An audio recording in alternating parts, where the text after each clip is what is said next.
അതാണ് നമ്മൾ ഉദ്ദേശിക്കുന്നത്. നമുക്ക് ഏതായാലും കാര്യത്തിലേക്ക് പ്രവേശിക്കാം. അപ്പോൾ ആദ്യത്തെ വേർഡ് എല്ലാവരും നോക്കിക്കോളൂ.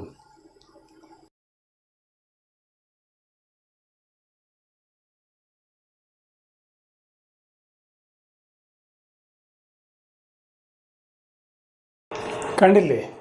പ്രസ്താവന. ഹിന്ദിയിലും പ്രസ്താവന തന്നെ, മലയാളത്തിലും പ്രസ്താവന തന്നെ. അപ്പോൾ ഹിന്ദിയിലത്തെ മലയാളത്തെ പ്രസ്താവന നമുക്ക് എല്ലാവർക്കും അറിയാം അല്ലേ? എപ്പോഴും നമ്മൾ ന്യൂസ് പേപ്പറിൽ മന്ത്രി പ്രസ്താവിച്ചു, MLA പ്രസ്താവിച്ചു, അല്ലെങ്കിൽ സാംസ്കാരിക നായകന്മാർ പ്രസ്താവിച്ചു, അങ്ങനെ പ്രസ്താവനയുടെ ലഹളയാണല്ലോ നമ്മൾ ന്യൂസ് പേപ്പർ എടുത്ത് നോക്കിയാൽ കാണുന്നത്. അതായത് സ്റ്റേറ്റ്മെൻറ്റ്. മലയാളത്തിൽ അതിൻ്റെ മീനിങ് വേറൊന്നുമില്ല. നമ്മൾ സാധാരണ വിവക്ഷിക്കുന്ന മീനിങ് സ്റ്റേറ്റ്മെൻറ്റ് എന്നാണ് അല്ലേ? പക്ഷേ ഹിന്ദിയിൽ ഈ സ്റ്റേറ്റ്മെൻറ്റ് എന്നുള്ള അർത്ഥത്തിലല്ല പൊതുവെ